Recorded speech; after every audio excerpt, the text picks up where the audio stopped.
सबको जय मसीह की। आप सभी का फ्यूजन में स्वागत है। आज हम परमेश्वर का धन्यवाद करते हैं कि उसने हमें आज की सुबह दी है और हम इस सुबह को देख सके। आराधना से जाने से पहले आपके बीच में एक वचन को पढ़ना चाहूंगी भजन संहिता से, जो कहता है, परमेश्वर, हे जाति जाति के सब लोगों यहोवा की स्तुति करो, हे राज्य राज्य के सब लोगों उसकी प्रशंसा करो, क्योंकि उसकी करुणा हमारे ऊपर प्रबल हुई है और यहोवा की सच्चाई सदा की है। यहाँ की स्तुति करो, यहोवा का धन्यवाद करो, क्योंकि वह भला है और उसकी करुणा सदा की है। आइए हम सब मिलके परमेश्वर का धन्यवाद करेंगे कि वो भला है और सच में हमारे जीवन में काम करता है। उसकी करुणा हमारे साथ हमेशा बनी रहती है। वो यीशु सच्चा है, अच्छा है, उसने हमें आजाद किया है और हमें अपने हमारे पापों से बचाया है। आइए हम मिल के प्रार्थना करेंगे।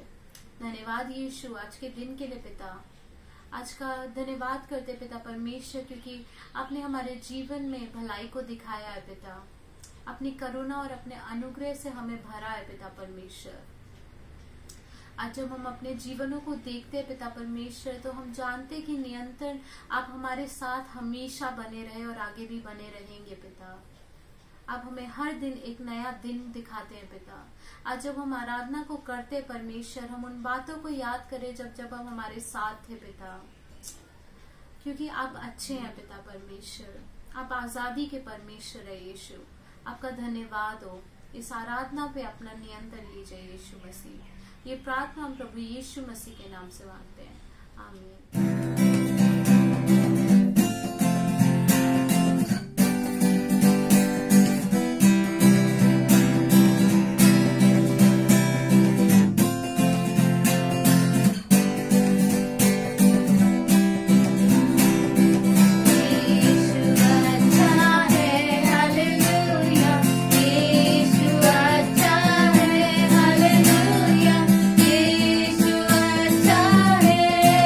I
धन्यवाद क्योंकि आपने हमारे लिए बहुत कुछ किया पिता।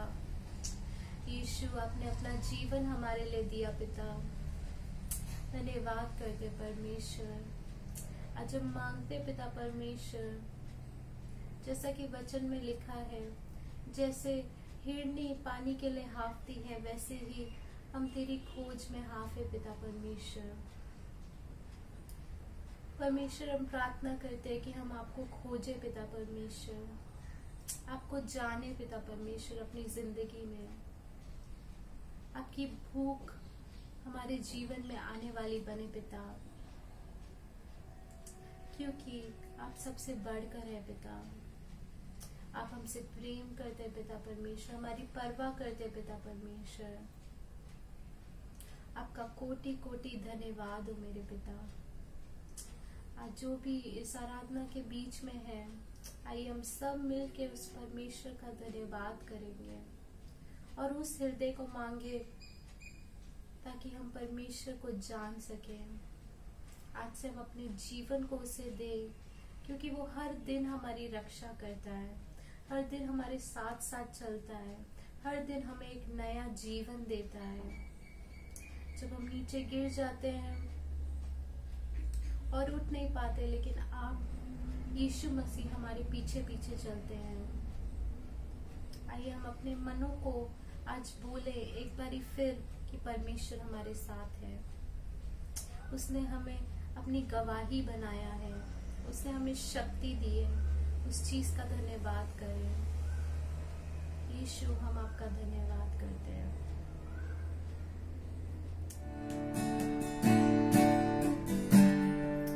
परमेश्वर का वचन कहता है कि हमें वो अपनी शांति दिए जाता है, वो शांति हमें अपनी प्रदान करता है। आइए उस शांति को इस गाने द्वारा हम अपने जीवन में महसूस करें।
आप सभी का स्वागत है हमारी इस कलीसिया में जिसका नाम है फ्यूजन। मैं ताली बजा के आप सबका स्वागत करना चाहता हूँ। बहुत बहुत धन्यवाद करना चाहता हूँ कि आप हमारे साथ हैं, आज हमें देख रहे हैं और आपने हमारी आराधना में भाग लिया होगा और अब आप वचन की ओर जाएंगे। फ्यूजन क्या है? फ्यूजन एक बहुसांस्कृतिक समुदाय है जो कि यीशु मसीह के सुसमाचार को जीने और बांटने के प्रति केंद्रित है, ताकि हृदय की सच्चाई, बुद्धि की रचनात्मकता और हाथों से सेवा के द्वारा हम दिल्ली और उसके पार प्रभाव डाल सकें। यदि आप आज हमारे पास हमें पहली बार देख रहे हैं, पहली बार सुन रहे हैं, तो हम आपका तहे दिल से स्वागत करते हैं। और अगर आप फ्यूजन के बारे में और अधिक जानना चाहते हैं तो आप हमारी वेबसाइट पे जा सकते हैं www.fusiondelhi.in पे। और हम यहाँ साउथ दिल्ली में बेस्ड हैं, ईस्ट ऑफ कैलाश में। और जब लॉकडाउन खत्म होगा और जब अलाउड होगा सारे धार्मिक स्थलों को में लोगों का मिलना, तो हम आपका स्वागत करना चाहते हैं। उसी के साथ हम बता दें, हर मंगलवार शाम को 7 से 8 बजे हम जूम पे प्रार्थना के लिए मिलते हैं। हम अलग अलग विषयों पे प्रार्थना करते हैं। आप भी हमारे साथ जुड़े इस प्रार्थना में, प्रार्थना की सामर्थ्य को देखें, एक प्रार्थना योद्धा बने। जूम लिंक के लिए आप हमारी वेबसाइट पे जा सकते हैं या आप हमारे इंस्टाग्राम पे भी हमें चेक कर सकते हैं। अपने भेंट और दशवांश को आप जारी रखें, क्योंकि ये परमेश्वर की ओर आराधना है आपकी। तो आप इस कलीसिया में अपना योगदान दें और जो डिटेल्स आपके पास होंगी, नहीं तो आप वेबसाइट पे जाके अपने योगदान को दे सकते हैं। यदि आप कोई विशेष प्रार्थना चाहते हैं तो वेबसाइट पे इसका प्रयोजन है, आप जाके अपने प्रार्थना निवेदनों को वहां दे सकते हैं, इंस्टाग्राम पे दे सकते हैं, नहीं तो आप पर्सनली किसी को जो वेबसाइट पे नंबर्स दिए हैं उस पर कॉल करके आप हमसे संपर्क कर सकते हैं। यदि आज वचन में जाने के बाद आपको लगता है कि आप प्रभु यीशु मसीह को ग्रहण करना चाहते हैं या उसके बारे में और अधिक जानना चाहते हैं, तो आप रुके ना, आप किसी की सहायता लें। आप हमारी वेबसाइट पे जा सकते हैं, हमसे संपर्क कर सकते हैं, या फिर आपके आसपास कोई भी ऐसे व्यक्ति है या कलीसिया है जो प्रभु यीशु मसीह के बारे में बताते हैं, तो आप जरूर उनसे संपर्क करें। और मेरी आशा है कि प्रभु आपको अपने प्रकाशन से भरेगा। इसके अलावा यदि आपका इस हफ्ते आज या इस हफ्ते जन्मदिन है, तो हम आप सबको जन्मदिन की बहुत बहुत बधाई देते हैं। आपकी शादी की सालगिरह है तो आपको भी बहुत बहुत बधाई हो। और इसी के साथ ध्यान रखिए कि हम आपके लिए प्रार्थना कर रहे हैं, हम आपसे प्रेम करते हैं और हम इंतजार नहीं कर सकते कि हम एक साथ फिर से आराधना कब करेंगे। प्रभु आप सबको आशीष दे। मेरी आशा है कि आज आने वाले वचन में आप प्रोत्साहित होंगे, उसके वचन को और गहराई से जान पाएंगे। आप हमारी वेबसाइट पे जाइए, इंस्टाग्राम पे जाइए और वहां पे और अधिक फ्यूजन के बारे में जानकारी दे सकते हैं। प्रभु आप सबको आशीष दे। आज बहुत अच्छा है कि आपके साथ मैं परमेश्वर का वचन बांट सकता हूं। आज मैं परमेश्वर के राज्य के बारे में आपसे बात करूंगा। एक बहुत ही महत्वपूर्ण विषय है। यीशु मसीह अक्सर बात करते थे परमेश्वर के राज्य के बारे में, स्वर्ग के राज्य के बारे में। और ये हमें समझना बहुत जरूरी है कि परमेश्वर का राज्य है क्या और इसमें हम कैसे प्रवेश करते हैं और इसमें हम किस तरह चल सकते हैं। आज मैं मत्ती 13 से आपसे बात करूंगा, क्योंकि ये जो अध्याय है इसमें यीशु मसीह परमेश्वर के राज्य के बारे में बहुत कुछ समझाने का प्रयत्न करते हैं और आप और हम इसे समझ सकते हैं। परमेश्वर का राज्य हम जानते हैं कि एक आत्मिक राज्य है, एक सांसारिक राज्य नहीं है, एक जमीन वाला राज्य नहीं है जैसे राष्ट्रों के बारे में हम बात करते हैं। नहीं, ये एक आत्मिक राज्य है और परमेश्वर चाहता है कि हम इस राज्य को समझें। ये धार्मिकता, प्रेम, शांति से भरा हुआ एक आत्मिक राज्य है। तो आइए देखते हैं मत्ती 13 में यीशु मसीह हमें क्या सिखाने का प्रयत्न करते हैं। पहले हम देखेंगे कि इस मत्ती 13 में 7 दृष्टांत हैं और इन 7 दृष्टांतों के द्वारा यीशु हमें समझाने का प्रयत्न करते हैं। आइए हम देखते हैं पहला दृष्टांत जो है, ये यीशु मसीह हमें क्या बता रहे हैं। शुरुआत में परमेश्वर के राज्य को समझने की शुरुआत कहां से होती है, ये पहले दृष्टांत में बताया गया। और वो ये है कि परमेश्वर का वचन जब हमारे अंदर आता है तो हम परमेश्वर के राज्य को समझते हैं और उसमें हम प्रवेश करते हैं। आइए देखते हैं कि मत्ती 13 में क्या लिखा है। मैं 18 से 23 पढ़ूंगा। उसके पहले 1 से 18 यीशु मसीह बीज बोने वाले किसान के दृष्टांत को बताते हैं, और अब 18 से 23 इस दृष्टांत को वो समझा रहे हैं। आइए देखते हैं क्या कहता है। सो तुम बोने वाले का दृष्टांत सुनो। जो कोई राज्य का वचन सुनकर नहीं समझता, उसके मन में जो कुछ बोया गया था उसे वह दुष्ट आकर छीन ले जाता है। यह वही है जो मार्ग के किनारे बोया गया था।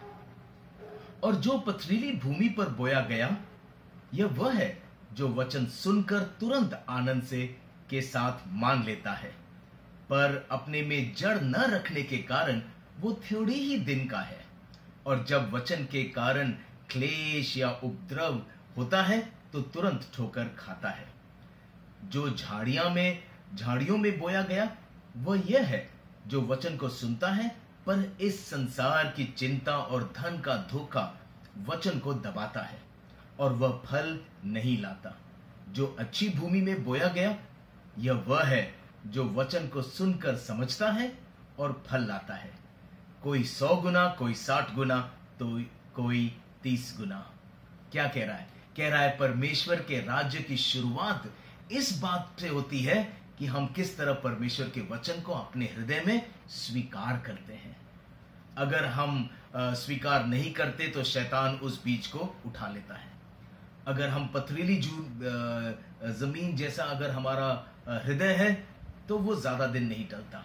अगर झाड़ियों में हमारा बीज बोया गया, हमारा हृदय वैसा है, तो जो दबाव आता है उस कारण वो फल नहीं लाता। लेकिन अगर हमारा हृदय अच्छी भूमि है तो हम इस वचन को स्वीकार करते हैं और हम परमेश्वर के राज्य में हम प्रवेश करते हैं। हमारा नया जन्म होता है जब हम यीशु के इस वचन को स्वीकार करते हैं। हम परमेश्वर के राज्य के भागीदार बन जाते हैं।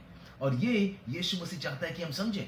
परमेश्वर के राज्य को समझने की शुरुआत इस बात से है कि क्या हमने यीशु में विश्वास किया और क्या हम परमेश्वर के राज्य में प्रवेश किए हैं, क्या हमारा नया जन्म हुआ है। अगर आप परमेश्वर के राज्य को समझना चाहते हैं तो आपको यह जानना जरूरी है कि यीशु मसीह ने आपके लिए क्या किया। उस पर विश्वास कीजिए और आपका हृदय पूरी तरह से परिवर्तित हो जाता है और उसके राज्य का वारिस आप बन जाते हो। शांति, आनंद, नया जीवन, अनंत काल का जीवन, बहुतायत जीवन के भागीदार आप बन जाते हो। परमेश्वर का राज्य, धार्मिकता, शांति और आनंद आपके अंदर आ जाता है। लेकिन हम जानते हैं कि जब ये परमेश्वर के राज्य में हम जब प्रवेश करते हैं तो कई बार हम हमारा अनुभव होता है कि सब कुछ बदल नहीं जाता। अभी भी हम देखते हैं कि संकट है, हम देखते हैं कि अलग अलग हादसे हो रहे हैं, हम देखते हैं कि दुष्ट दुनिया में भरा हुआ है, पाप बहुत ज्यादा हो रहा है और हमें लगता है कि अरे परमेश्वर के राज्य में तो हम आ गए लेकिन सब कुछ ठीक ठाक नहीं है, अभी भी इतनी तकलीफों का हम सामना कर रहे हैं, ये कैसा परमेश्वर का राज्य है। और इस दौरान जब इतनी मुश्किल का सामना हम कर रहे हैं, पूरी दुनिया में हम देख रहे हैं कोविड-19 के कारण कितनी समस्याओं का हम सामना कर रहे हैं, और ऐसी परिस्थिति में हमें लग सकता है कि ये परमेश्वर का राज्य हम आ तो गए हैं, परमेश्वर का राज्य हमारी जिंदगी में आ गया है, लेकिन इतनी परेशानियों का हम सामना कर रहे हैं। तो कभी कभी हम निराश भी हो सकते हैं। लेकिन और कभी कभी हमारे अंदर विचार भी आता है कि ऐसा क्यों हो रहा है। तो यीशु मसीह अब हमें समझाने का प्रयत्न करता है अगले दृष्टांत में।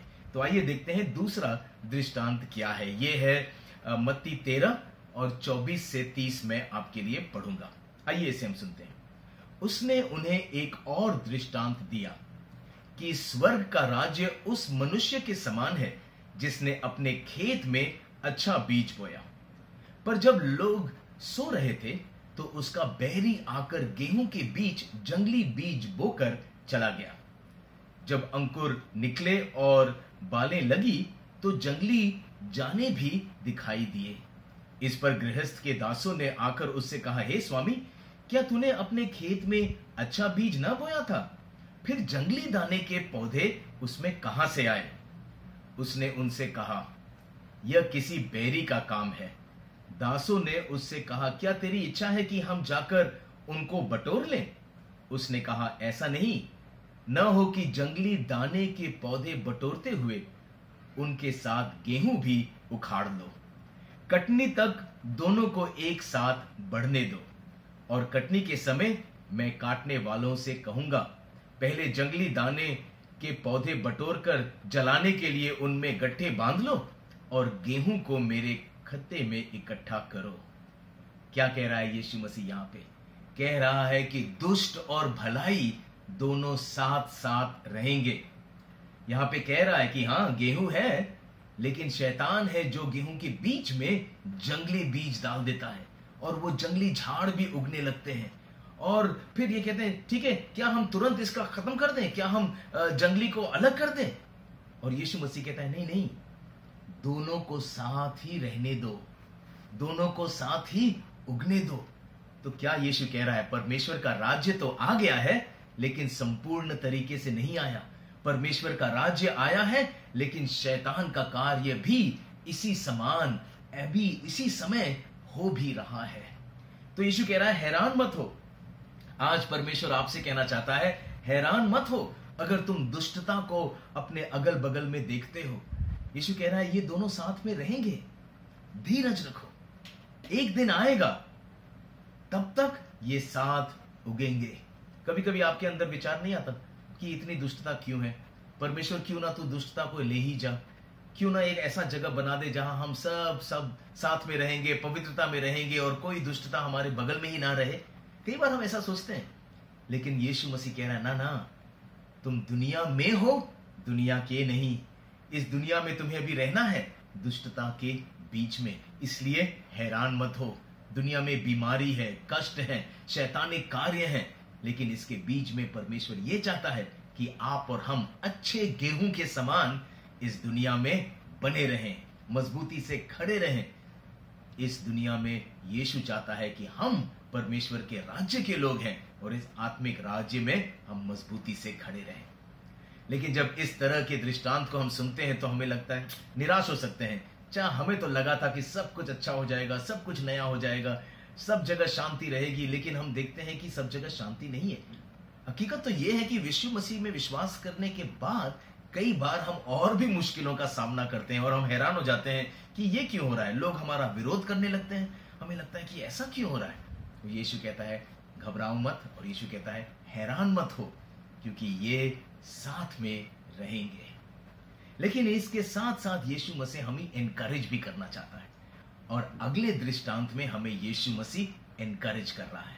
आइए देखते हैं इसी अध्याय में तीसरा दृष्टांत, और यह दृष्टांत है राई के दाने के बारे में। और यहां मत्ती 13:31 से मैं आपके लिए पढ़ूंगा, 31 और 32 पढ़ूंगा, ठीक है। ये कह रहा है, उसने उन्हें एक और दृष्टांत दिया कि स्वर्ग का राज्य राई के एक दाने के समान है, जिसे किसी मनुष्य ने लेकर अपने खेत में बो दिया। वह सब बीजों से छोटा है, पर जब बढ़ जाता है तब सब साग पात से बड़ा होता है, और ऐसा पेड़ हो जाता है कि आकाश के पक्षी आकर उसकी डालियां पर बसेरा करते हैं। कितना अच्छा है। क्या कह रहा है यहां यीशु मसीह की? निराश मत हो। हां, दुष्टता और परमेश्वर का राज्य साथ साथ है, लेकिन निराश मत हो, क्योंकि ये परमेश्वर का राज्य फैल रहा है, ये धार्मिकता का राज्य बढ़ रहा है, और ये जो राज्य है इसकी बढ़ोतरी का कोई अंत नहीं होगा। और यहां पर कह रहा है कि छोटे राई के दाने के समान इसकी शुरुआत हुई है, लेकिन ये बढ़ रहा है, बढ़ रहा है, बढ़ रहा है, और एक बहुत बड़े पेड़ के समान हो जा रहा है, जहां पक्षियां आएंगी, जहां छाया होगा, अच्छी अच्छी चीजें होंगी, क्योंकि ये राज्य बढ़ रहा है। दोस्तों, आज आप इनकरेज हो कि जहां पर भी आप हो, दिल्ली में परमेश्वर का राज्य बढ़ रहा है, ये शांति का राज्य बढ़ रहा है, ये प्रेम का राज्य बढ़ रहा है। पूरे भारत भर में ये प्रेम का राज्य बढ़ रहा है। दुनिया भर में चाहे जितनी भी मुश्किलों का सामना हम करें, एक सच्चाई जो यहां पर यीशु मसीह कह रहा है कि परमेश्वर का राज्य बढ़ रहा है, उसकी बढ़ोतरी हो रही है। सो बी एनकरेज्ड, आप प्रोत्साहित हो, निराश मत हो कि ये क्या हो रहा है। ये जानो कि परमेश्वर का राज्य बढ़ रहा है। पता है, कई बार हमें पता भी नहीं चलता कि क्या क्या हो रहा है, लेकिन यीशु जानता है, और वो हमसे कह रहा है ये राज्य बढ़ रहा है। एक राई के दाने के समान शुरुआत हुई है, लेकिन बहुत बढ़ रही है, दुनिया भर में बढ़ रही है। लेकिन ये सिर्फ बाहरी बढ़ोतरी के बारे में यीशु नहीं कह रहा कि हाँ परमेश्वर का राज्य दुनिया भर में फैल रहा है, लेकिन साथ साथ वो कह रहा है कि ये जो परमेश्वर के राज्य की बढ़ोतरी है ये हमारे अंदर भी बढ़ रही है। ये बढ़ोतरी सिर्फ बाहरी नहीं, ये बढ़ोतरी अंदरूनी भी है। तो ये दूसरा अगला जो दृष्टांत है ये यीशु मसीह समझा रहा है और ये कह रहा है खमीर के दृष्टांत के बारे में। और ये हम देखते हैं यूहन्ना मत्ती 13 और 33वें वचन में। आज इसको हम पढ़ते हैं। उसने एक और दृष्टांत उन्हें सुनाया कि स्वर्ग का राज्य खमीर के समान है जिसको किसी स्त्री ने लेकर 3 पसेरी आटे में मिला दिया और होते होते वह सब खमीर हो गया। क्या कह रहा है? परमेश्वर का राज्य परिवर्तन अंदर लाता है। परमेश्वर का राज्य एक खमीर के समान है जो हमारे हृदय के अंदर जब चला आता है तो वो फैलता है, फैलता है, फैलता है और हमारी जिंदगी को पूरी तरह से बदल देता है। ये परमेश्वर का राज्य करता है। मुझे याद है जब मैं पहले यीशु मसीह में मैंने विश्वास किया, विश्वास करने के पहले मेरी जिंदगी सही नहीं थी। मैं अपने हॉस्टल में हमने इंजीनियरिंग की पढ़ाई कर रहा था पुणे में और वहाँ पर हम सब बुरी आदतों में घुल मिल गए थे। मैं, मेरे दोस्तों, शराब, सिगरेट, गाली गलौज, गंदी बातें और इस तरह के माहौल में मैं जी रहा था। लेकिन उसी दौरान जब मैंने यीशु मसीह में विश्वास किया, मेरा माहौल वही था, इन्हीं दोस्तों के बीच में मैं था, लेकिन वही कमरा, धुआं, बोतलें, गंदी बातें, इसी माहौल में। लेकिन मेरे अंदर एक बदलाव आ गया और मेरे अंदर अब एक इच्छा ही नहीं थी कि इन चीजों में मैं भाग लूं। और मेरे दोस्त हैरान हो गए और वो मुझसे पूछ रहे थे, समीर हो क्या गया है तुझे? और सच में ये कह रहा था, पता नहीं मुझे भी क्या हो गया, क्योंकि उसके पहले तो बहुत सारे प्रयत्न किए थे बुरी आदतों को छोड़ने के लिए, लेकिन छूटा नहीं था।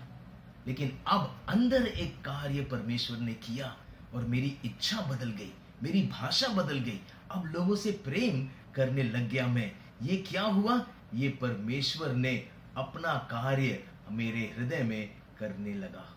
और ये परमेश्वर कह रहा है कि ये जो परमेश्वर का राज्य है ना, खमीर के समान है, अंदर वो बदलाव लाता है। यीशु का वचन कहता है कि जब हम यीशु में आते हैं पुरानी बातें बीत जाती है, यीशु सब कुछ नया कर देता है। एक बदलाव आता है, एक परिवर्तन आता है हमारी जिंदगी के अंदर। और यही परिवर्तन जो हमारी जिंदगी में आता है, लोग देखते हैं। ये जो ट्रांसफॉर्मेशन है, ये जो बदलाव है, दूसरों की जिंदगी में प्रभाव लाता है। उनके हृदय में परमेश्वर कार्य शुरू करता है और उनका जीवन भी परिवर्तित हो जाता है। तो यीशु मसीह हमें प्रोत्साहन दे रहे हैं, कह रहे देखो ये जानो कि परमेश्वर का राज्य बढ़ रहा है, बाहरी तरीके से भी और अंदर भी। आप और हम अपने आप को देखें और पूछें, क्या मैं बढ़ गया हूं? क्या मैं और यीशु के समान बढ़ रहा हूं? क्या ये खमीर का कार्य मेरी जिंदगी में हो रहा है? 1 साल पहले जितना मैं प्यार करता था, क्या मैं उससे ज्यादा प्रेम कर रहा हूं? पहले मेरे अंदर कितना धीरज था, क्या उससे ज्यादा मेरे अंदर धीरज है? ये कार्य परमेश्वर का है, उसका राज्य हमारे अंदर कार्य कर रहा है। और फिर यीशु मसीह और आगे बढ़ते हैं, कहते हैं अगर तुम इस परमेश्वर के इस राज्य को तुम समझे हो तो तुम जानोगे कि ये कितना कीमती राज्य है। तो अगला दृष्टांत है 44 वचन में, मत्ती 13:44। ये कहता है, स्वर्ग का राज्य खेत में छिपे हुए धन के समान है जिसे किसी मनुष्य ने पाकर छिपा दिया और मारे आनंद के जाकर और अपना सब कुछ बेचकर उस खेत को मोल लिया। क्या कह रहा है? कह रहा है कि एक व्यक्ति है जो बाय चांस ऐसे ही खेत में चल रहा है और उसे वहां पर एक धन दिखाई देता है और कहता है, अरे ये तो बहुत ही मूल्यवान धन है, और वो जाकर अपना सब कुछ बेच देता है ताकि इस धन को वो पा सके, क्योंकि उसने इस धन के मूल्य को समझा है कि ये बहुत ही मूल्यवान है और वो सब कुछ बेचने के लिए तैयार है। लेकिन उसे तो बाय चांस ये मिल गया और लेकिन जब उसे मिला उसको समझ में आ गया कि ये कितना मूल्यवान है। मूल्यवान है दोस्तों परमेश्वर का राज्य। सवाल ये उठता है कि क्या आप और हम इसके मूल्य को समझते हैं? इसी अध्याय में मूल्य के बारे में एक और दृष्टांत यीशु मसीह कहते हैं और वो है 45वें वचन में, और वो ये कहते हैं, फिर स्वर्ग का राज्य एक व्यापारी के समान है जो अच्छे मोतियों की खोज में था। जब उसे एक बहुमूल्य मोती मिला तो उसने जाकर अपना सब कुछ बेच डाला और उसे मोल ले लिया। क्या कह रहा है यहां पर? कह रहा है एक व्यापारी के बारे में। एक व्यापारी है ना जो बहुत तोल मोल करके देखता है कि क्या सही है, और ये खोज रहा है। क्या खोज रहा है? वो खोज रहा है कि अच्छी मोती और अच्छे जेवर वो खोज रहा है और परख रहा है। लेकिन जब उसे पर ये मोती मिलता है तो वो सब कुछ बेच देता है ताकि इस मोती को वो हासिल कर सके। दोनों दृष्टांत एक समान है। समान ये है कि ये दोनों जानते हैं कि सबसे मूल्यवान चीज परमेश्वर का राज्य है। लेकिन पहले व्यक्ति को ऐसे ही मिल गया और दूसरा व्यक्ति एक खोजी था। कई लोग हैं जो खोज रहे हैं सच को। कई लोग हैं जो धार्मिक पुस्तकें पढ़ रहे हैं, अलग अलग चीज कर रहे हैं, तत्व ज्ञान धर्म के पीछे, और सोच रहे हैं कि किस तरह मैं इस सच को पा सकूं। और जब वो सच को पा लेते हैं, जब परमेश्वर के राज्य को समझ लेते हैं, तो वो जानते हैं कि सब कुछ बेकार है, ये सबसे मूल्यवान है। तो आप जो इस वचन को सुन रहे हैं, शायद आप ऐसे ही परमेश्वर को के वचन को बाय चांस आपने पा लिया, लेकिन मूल्य समझो। या शायद आप खोजिए, कई लोग तो बरसों खोजते हैं सच के लिए, लेकिन जब उन्हें पता चलता है यीशु मसीह, जब वो जानते हैं परमेश्वर के राज्य को समझते हैं, वो सब कुछ पीछे छोड़ने के लिए तैयार हो जाते हैं। दोस्तों, ये हम देखते हैं शास्त्र में कई बार। पौलुस ये कहता है, पौलुस तो परमेश्वर के राज्य के खिलाफ था, लेकिन एक दिन जब परमेश्वर के राज्य को वो जानता है, जब यीशु के साथ उसकी मुलाकात होती है, पौलुस कहता है मेरा ज्ञान कोई काम का नहीं, मेरा सब कुछ काम का नहीं, मैं तो वो सब चीजों को बिल्कुल कूड़ा या कचरा के समान समझता हूं, जबकि मैं देखता हूं कि परमेश्वर यीशु मसीह और उसका राज्य कितना मूल्यवान है। दोस्तों, हमारे निर्णय ना कैसे हम लेते हैं, करते हैं, ये बताता है कि हमने किस चीज को ज्यादा मूल्यवान समझा है। कई बार हम अपनी जिंदगी के चौराहे पे रहते हैं और हमें चुनना पड़ता है कि हम कौन से मार्ग पे जाएंगे। मेरी जिंदगी में ऐसा हुआ, जब मैंने यीशु में विश्वास किया तो बहुत लोग खिलाफ हो गए। बहुत लोग सोचने लगे ये क्या हो गया है, ऐसा क्यों कर रहा है। और मेरे परिवार भी समझ नहीं पाए कि मैं ये क्यों कर रहा हूं। मैं जान सकता हूं कि उनके दिमाग में प्रश्न उठे, लेकिन मेरे सामने एक सवाल था कि क्या मूल्यवान है। मैं अपने परिवार, अपने घराने से बहुत प्यार करता, लेकिन जब मैंने इस यीशु मसीह और उसके राज्य को समझा तो मुझे एक चुनाव करना पड़ा कि नहीं, मैं तो यीशु के पीछे ही चलूंगा। ऐसे ही चुनाव आपको अपनी जिंदगी में करने पड़ेंगे, अलग अलग चुनाव, कि क्या आप परमेश्वर उसके राज्य को सबसे ज्यादा महत्व देंगे या दूसरे चीजों को। कई बार हम चिंतित होते हैं। आज के जमाने में कई लोग चिंतित हैं कि क्या हो रहा है दुनिया में, क्या होगा, कल क्या होगा, भविष्य क्या होगा। आप चिंतित हैं। ऐसे में आप किस तरह के निर्णय लेंगे। यीशु मसीह कहता है जब आप चिंतित हो, कहता है तुम चिंता मत करो, कहता है तुम परमेश्वर उसके राज्य की खोज करो और बाकी सारी चीजें परमेश्वर तुम्हें देगा। यीशु मसीह कहते हैं कई ऐसे लोग हैं जो रोटी, कपड़ा, पैसा, इन चीजों के पीछे भागते हैं, लेकिन तुम ऐसा मत करो। तुम यीशु और उसके राज्य के पीछे दौड़ो और बाकी सारी चीजें परमेश्वर तुम्हें देगा। ये परमेश्वर के राज्य को समझना कि वो सबसे मूल्यवान चीज परमेश्वर ने आपको दिया है, ये यीशु मसीह कह रहा है अपने शिष्यों से और आपसे। और तब अंत में आखिरी दृष्टांत यीशु मसीह, 7वां दृष्टांत मत्ती 13 में यीशु मसीह कहते हैं कि अंत कैसे होगा। और ये हम देखते हैं 47वें वचन से।